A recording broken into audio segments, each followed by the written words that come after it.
She stood outside my truck with a pair of bolt cutters, shouting about her parking space, even though it was my driveway. When she failed to open the door, she screamed, "I'm calling 911." 30 minutes later, she was in handcuffs, crying, begging for someone to believe her side. But the truth had already spread like wildfire. After 12 grueling hours on the interstate, all I wanted was a quiet evening, a hot meal, and my own bed. I'd been hauling freight from Denver down to Phoenix and back again, through wind, rain, and the kind of traffic that would make the calmest man lose his mind. My bones ached, my eyes were heavy, and the only thing I was focused on was backing my rig, a well-kept matte black Ford F-350, into my driveway without waking the neighbors. My home, tucked into a neat, cookie-cutter suburb governed by a notoriously strict HOA, wasn't exactly where you'd expect to find a long-haul trucker. But it was mine. I'd bought the house in cash after years of backbreaking work and sleeping in rest stops. It was supposed to be my sanctuary. I had no idea that today, my truck would become a battleground. I had just stepped out of the cab and shut the door when I saw her, a woman I'd never met, striding across the cul-de-sac like she owned the street. She wore a baby pink cardigan, stiff khakis, and a wide-brimmed visor that screamed suburban authority. Her mouth was twisted in a scowl, and in her hands, she clutched a clipboard with color-coded tabs and a measuring tape dangling off the side. She walked straight up to the front of my truck, leaned in close to inspect my bumper, and started scribbling something down. I stood there in disbelief, sweat still on my brow, trying to piece together what was happening. "Can I help you?" I finally asked, keeping my voice calm despite the irritation bubbling beneath the surface. She barely looked up. "This vehicle isn't compliant with HOA guidelines," she snapped, waving her clipboard like it was a badge. "Commercial trucks aren't allowed in driveways. It's an eyesore." I blinked. "This is my driveway, my property, and this truck isn't commercial, it's my personal vehicle." She clicked her tongue and glanced at the plate. Out-of-state tags, oversized tires, tinted windows, all violations. I had to laugh, though there was nothing funny about it. "Ma'am, I live here. I've lived here for 5 years. My truck has always been here. No one's ever said a word." That's when she turned her full attention to me for the first time. Her eyes narrowed, scanning me from head to toe. I saw the moment her assumptions kicked in. My dark skin, my worn jeans, my calloused hands. Her lip curled, almost involuntarily. "Well, maybe no one's had the courage to enforce the rules until now," she said coldly. I stared at her. "And who are you exactly?" She puffed up. "I'm Karen Whitmore, acting vice president of the Homeowners Association." Of course. Karen. I wanted to ignore her and go inside, but something told me this wasn't going to be a one-time encounter. So I pulled out my phone and began recording. "Just so we're clear," I said, camera pointed at her. "You're saying my personal truck, parked in my own driveway, violates some imaginary rule?" Her face tightened. "I'm saying it's bringing down the value of the neighborhood, and I'm going to file a formal report." "You do that," I said, and walked away. But even as I shut my door and collapsed onto the couch, something told me this wasn't over. There was a kind of entitlement in her eyes that didn't back down easily. She wasn't just some rule follower. She was on a mission, a self-appointed soldier of HOA law, and I'd become her target. I tried to relax, even chuckled at the absurdity of it. But beneath the humor, I felt it, that old, familiar weight in my chest. That pressure I'd known all my life. The pressure of having to prove, once again, that I belonged. The next morning, I got up early and made myself coffee. The air was still and warm, the kind of peaceful morning I used to treasure. That peace was shattered the moment I looked out the window and saw her again, standing next to my truck, this time with a pair of bolt cutters. At first, I thought I was imagining it. But no, there she was, crouched beside my door, trying to snap through the small lock I used on my tool compartment. She was muttering to herself, yanking the cutter handles, with more fury than skill. I grabbed my phone and hit record. I stepped outside. "Hey, what the hell are you doing?" She jolted upright, startled, but quickly recovered. "This vehicle is in violation. It needs to be towed.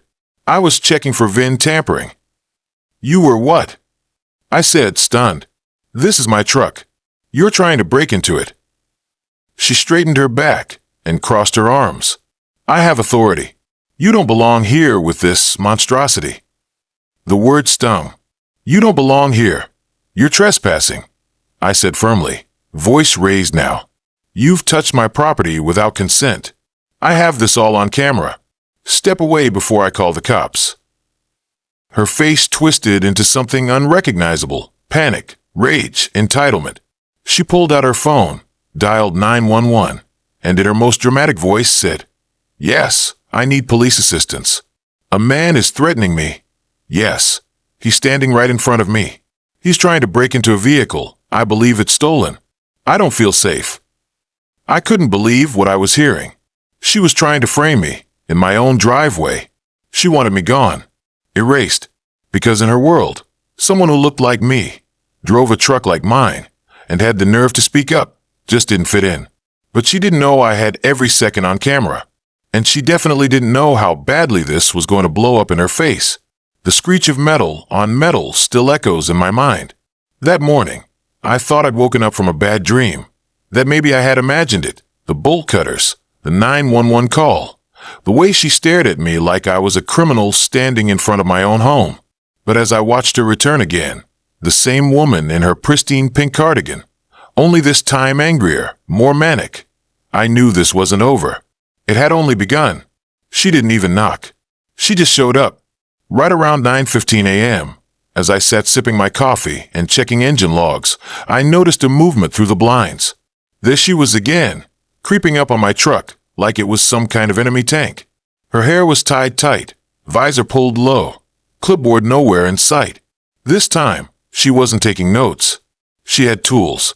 Real tools, not just bolt cutters, but a small flashlight, a camera, and even a measuring tape hooked to her belt like she was about to conduct a full forensic investigation.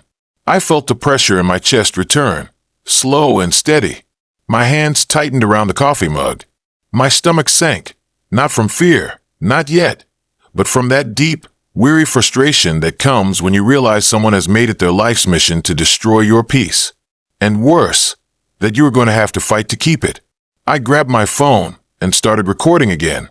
I'd learned the hard way over the years that when you look like me, people don't believe your words. They believe your evidence. And I wasn't about to let this woman twist the truth any further.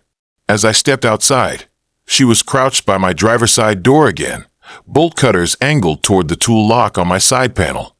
What the hell do you think you're doing? I demanded. She flinched but didn't move.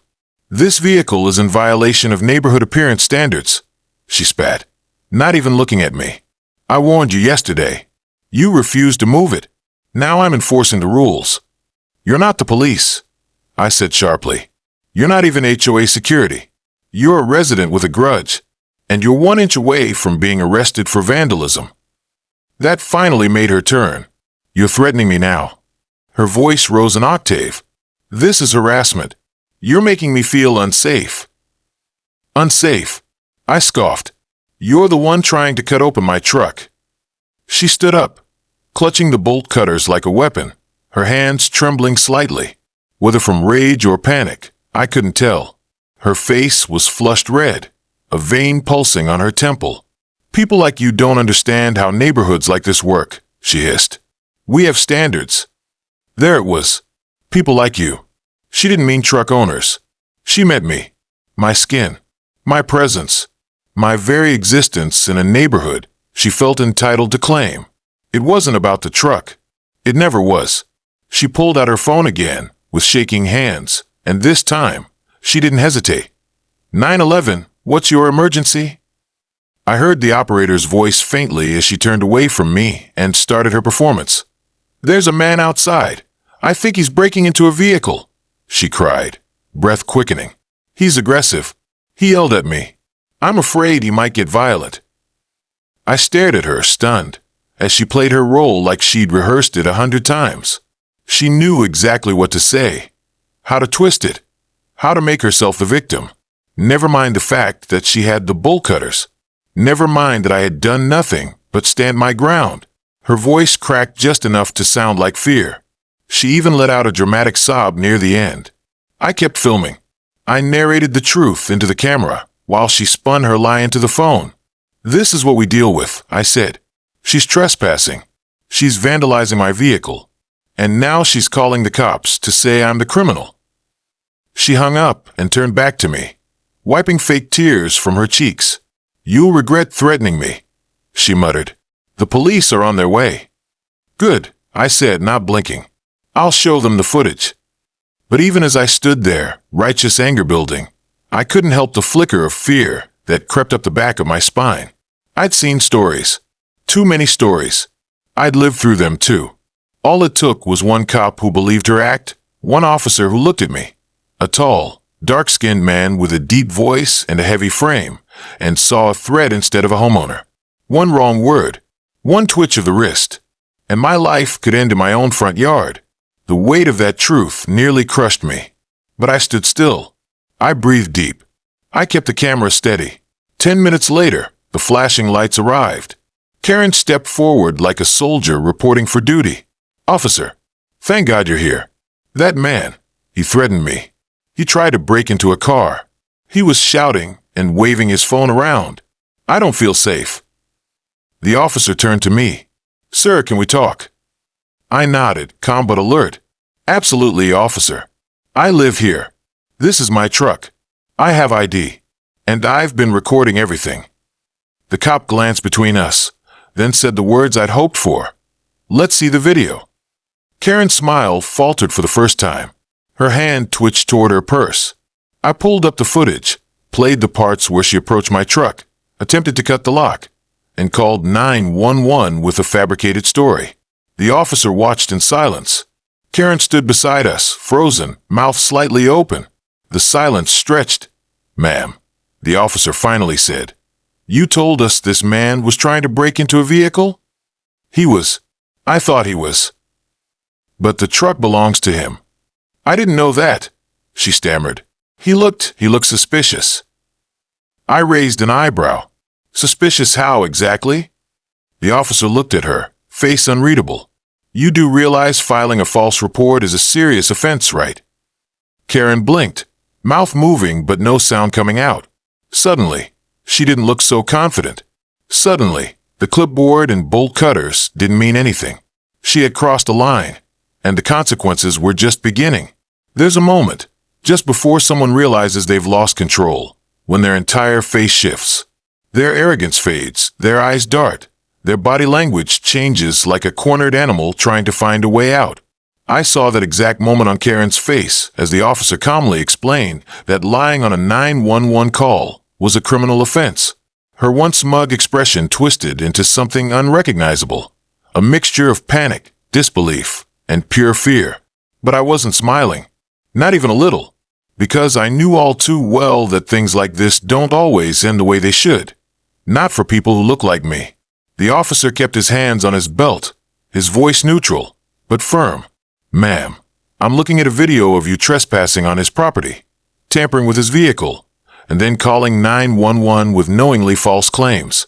Do you have any explanation for that?" Karen blinked rapidly, her mouth slightly open, searching for a script that had run out. She reached into her purse and pulled out a crumpled HOA pamphlet, waving it like it was a royal decree. "This neighborhood has standards," she said, her voice shaking now. "You have no idea how many complaints I get. These trucks, they lower property values. We have rules, guidelines. I was just trying to enforce them." The officer didn't even glance at the paper. Guidelines don't give you the right to destroy someone's property or make a false report to law enforcement. His gaze shifted back to me. "Sir, can I see some ID and proof of ownership for the vehicle?" I handed over my driver's license and truck registration without hesitation. "Everything's current," I said. "And just for the record, I've lived here for 5 years. Paid off this house 2 years ago. Never had a problem until she showed up." The officer nodded as he reviewed my documents, and then stepped aside to speak into his radio. Karen stood frozen, arms crossed tight across her chest, now visibly sweating beneath her pastel cardigan. A few of the neighbors had begun to peek out from their front doors, whispering and pointing. Word was spreading fast. There's something particularly satisfying about watching someone who loves being the center of attention finally get the kind they didn't expect. I could hear her breathing heavily beside me. The fake victim act long gone. "This is insane," she muttered under her breath. "He's making me look like the criminal. This isn't how this is supposed to go." "Isn't it?" I asked, voice low and steady. "Because it's exactly how it should have gone the moment you lied to the cops." She turned toward me, her eyes filled with something venomous. "You think this is over? I have friends on the board. They'll back me up. They always do." I looked her dead in the eye.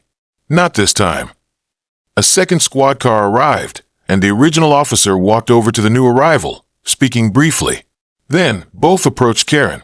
The senior officer, a broad man with a quiet intensity, asked, "Ma'am, are you aware that you could be charged with making a false emergency report and tampering with private property?"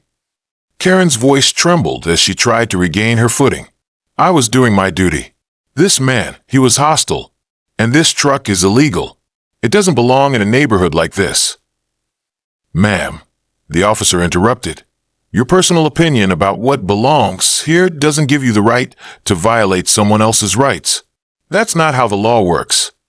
"I felt threatened," she cried suddenly, louder this time. "He was aggressive. He yelled at me. I was scared for my life." I shook my head slowly. "Scared? Lady, I've got video showing you trespassing and trying to break into my vehicle with bolt cutters. You weren't scared. You were furious. You couldn't control me." There was a long pause, a silence so thick, it felt like the whole neighborhood was holding its breath. The senior officer finally turned to the first cop. "Place her in custody. We'll let the DA sort it out." Karen's body jerked backward. "Wait, what? No, you can't arrest me. I live here." The handcuffs came out. Click, click. The sound was sharp, final, echoing through the cul-de-sac like a thunderclap. Karen began sobbing, real tears this time, not the rehearsed performance from earlier. "You're making a mistake. I'm not the criminal here. I'm just trying to protect our community." But the officers weren't moved. They guided her toward the patrol car as she stumbled, tripping over her own words and her own ego. I stood still, recording everything, not out of pettiness, but because I needed the world to see what really happens when someone like me stands their ground, when the truth wins, when the story doesn't end the way Karen planned it. As the cruiser pulled away with Karen in the back, the neighborhood started to come alive. A few people approached me, some cautiously, some apologetically. "I've lived here 10 years, one elderly man said. "She's been power tripping for a long time. Always thought she ran the place. But this was too much." A younger woman added, "Honestly, I'm glad you filmed it. I saw her yesterday taking pictures of your truck. She does stuff like this all the time, but nobody ever calls her out." I thanked them, but my guard was still up. I wasn't going to pretend this was some kind of victory parade. What had happened was too real, too personal. This wasn't just about Karen. This was about how easy it is for people like her to weaponize fear, rules, and race, and how dangerous it becomes when no one holds them accountable. Later that evening, I received a call from a detective asking if I could send the footage. He confirmed that Karen would likely face charges for filing a false report and trespassing. "We're also reviewing whether her actions violated state-level hate crime statutes," he added. It hit me then, the sheer weight of what had happened.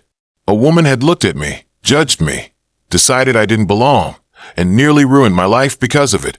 All over a parked truck. But she messed with the wrong man. I don't just work hard. I fight harder. I knew my rights. I had my proof. And more importantly, I had a voice, one she never expected to be heard. And now, for the first time, the consequences were hers to bear. By the time Karen was being lowered into the backseat of that police cruiser, handcuffs digging into her perfectly manicured wrists, the entire neighborhood had started to gather. What began as whispers behind closed blinds had turned into residents standing on their porches, leaning over fences, and stepping cautiously into the cul-de-sac with their phones out. For once, the same woman who had spent years patrolling lawns, citing mailbox heights, and measuring trash bin placement now found herself at the center of a very different kind of neighborhood inspection, one she couldn't control, manipulate, or narrate her way out of. And I stood there, rooted, watching it all unfold like the final scene in a movie I didn't write, but somehow had been forced to star in. Her screams echoed, full of desperation and disbelief, as the officers loaded her in. "I work for the HOA. This is a mistake. You don't know who I am," she cried, twisting in her seat like she thought someone would intervene and pull her out, as if her name, her clipboard, and her neighborhood status still carried weight. But no one came running to her defense. There was no cavalry, no HOA executive rushing down the street with apologies or legal shields. There was only the crowd, silent, stunned, some recording, some murmuring things like, "About time." And finally, someone stopped her. The same woman who once prided herself on knowing everyone's business was now the most talked about story on the street. I stayed quiet. I didn't gloat. I didn't wave or say, "I told you so." I just stood there with my phone still recording, documenting every moment, because part of me still didn't believe this was real. How many times had people like her gotten away with this kind of behavior? How often had I heard stories of someone weaponizing their fear, or worse, their entitlement, and walking away untouched while the innocent got interrogated, humiliated, or worse? But today was different. Today, the truth came out, and she was going to face the consequences. An older couple, the Andersons from 2 houses down, approached me cautiously. Mr. Anderson took off his cap, wringing it in his hands. "Son, I want you to know. I'm sorry.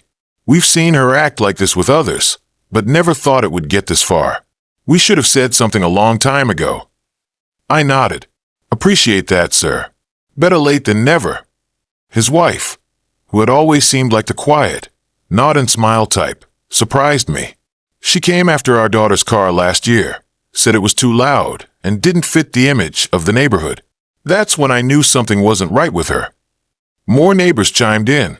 A teenage boy admitted she once followed him on his bike for 3 blocks, demanding to know where he lived. A Latina woman who lived at the corner recounted how Karen filed a complaint about her bright laundry being visible from the street. Another man whispered that she once threatened to report him for trimming his hedges on a Saturday, claiming it violated quiet hours. It was like the floodgates had opened, and everyone suddenly felt safe enough to admit they'd been Karen's victims, too. But here's the part that stuck with me. None of them had done anything when it was happening. They watched. They murmured. They felt uncomfortable, sure, but they stayed silent.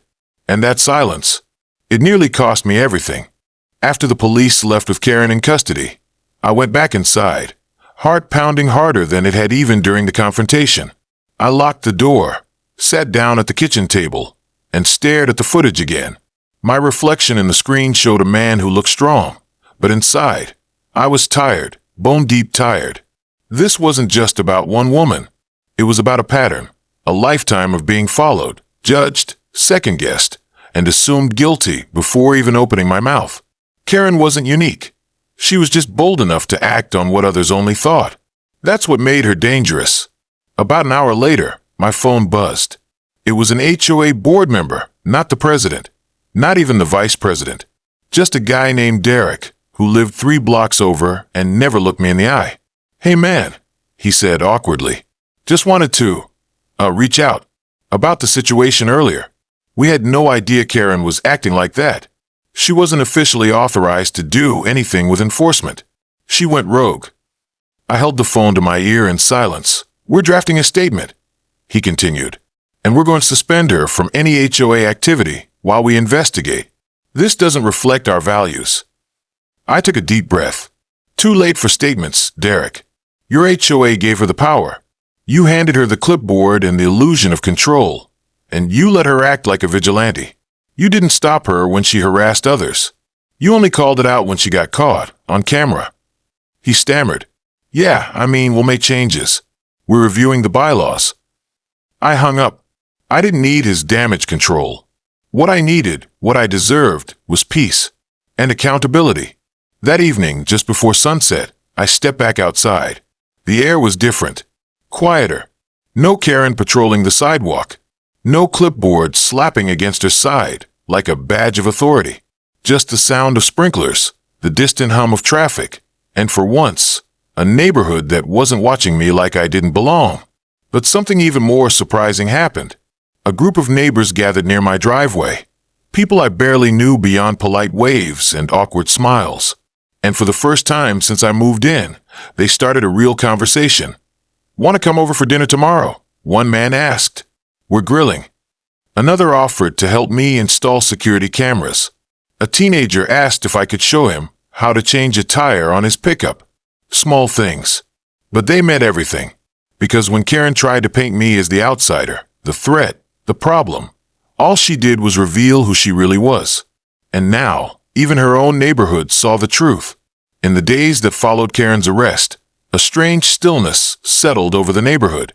For a place once governed by passive-aggressive emails, unsolicited HOA notices, and constant surveillance from behind floral curtains, it felt like a heavy curtain had finally dropped. But in its silence, something else stirred the truth. The mask had fallen. Karen wasn't just an overzealous neighbor with too much time and authority. She was a weaponized force of entitlement, cloaked in rules and obsessed with control. And now, for once, she was being held accountable. That Monday, I got a knock at the door. Not from a neighbor, but from a local reporter who had caught wind of the arrest. Apparently, one of the neighbors had posted a short clip of Karen's meltdown on TikTok. Within 48 hours, it had racked up over 300,000 views. The caption read, "When HOA Karen gets arrested for breaking into a truck she doesn't own." It went viral overnight. The reporter, a young black woman with a fire in her eyes, said, "People need to hear this. Not just the viral version, the whole story. Are you willing to talk?" I hesitated. A part of me just wanted it all to go away. But another part, the part that had been silenced, dismissed, and profiled too many times, knew this was bigger than me. This was about how quickly someone's perception could turn you into a threat for existing. So I said yes. We sat on my porch for over an hour as I walked her through everything, from the moment Karen first approached my truck to the moment her wrists were locked in steel. She listened closely, taking notes but never interrupting. When we were done, she stood and said, "You've just helped a lot more people than you know." The next morning, the headline hit local news. HOA member arrested after falsely accusing black neighbor of vehicle theft. The article didn't exaggerate or dramatize. It was honest, blunt, and factual. And it struck a chord. My inbox flooded. Strangers from all across the country, some truckers, some homeowners, many who'd faced similar treatment, began reaching out. "Thank you for standing your ground. This is happening everywhere. You spoke for all of us." I was humbled, overwhelmed, but I felt something else I hadn't felt in a long time. As for Karen, the fallout hit fast and hard. First, she was officially removed from the HOA board. The organization scrambled to distance themselves from her, releasing a public statement calling her actions inappropriate, unauthorized, and not reflective of HOA standards. But the emails told a different story. Leaked correspondence revealed that Karen had, in fact, been acting on behalf of the board.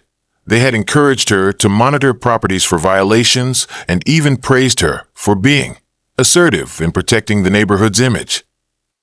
That didn't go over well with residents, especially those she had harassed for years.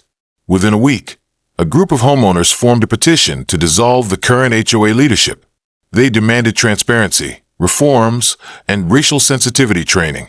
Karen's charges weren't light either. After reviewing the full footage and witness statements, the district attorney charged her with trespassing, filing a false police report, and attempted property damage. But it was the hate crime enhancement that really shocked everyone. Apparently, her language during the 911 call, coupled with past complaints from neighbors of color, triggered a deeper investigation. Prosecutors were now looking at a pattern, a years-long trail of racial bias disguised as neighborhood regulation. Her lawyer tried to spin it, blamed stress, medication side effects, even menopause, but the judge wasn't buying it. Karen was ordered to stay away from my property, attend a court-mandated bias rehabilitation program, and await a formal hearing.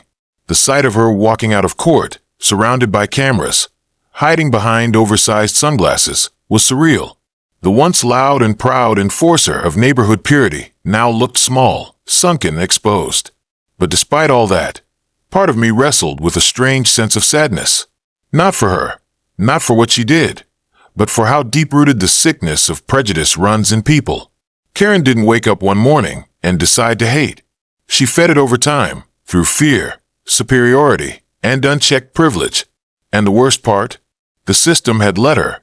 No one had stopped her until she finally messed with someone who had a camera, a voice, and the will to stand firm.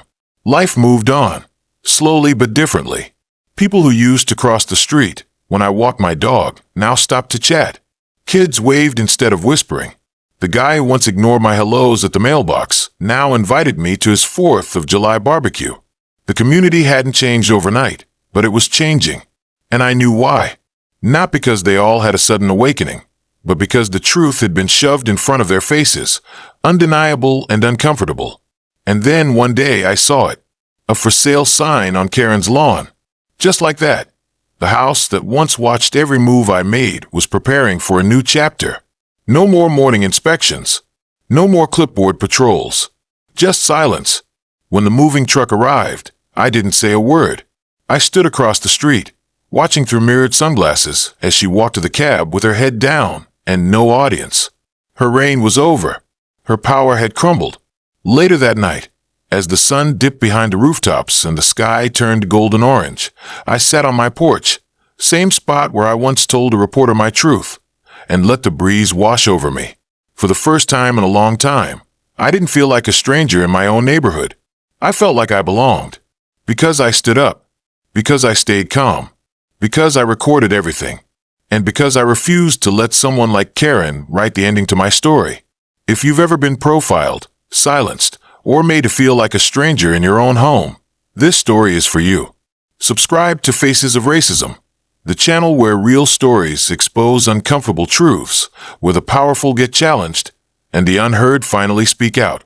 Don't forget to like, comment, and share if Karen's downfall gave you even a little peace. And remember, your voice matters. Your story matters. We're not just telling stories, we're making sure the world listens. Hit the notification bell so you never miss another powerful episode on Faces of Racism.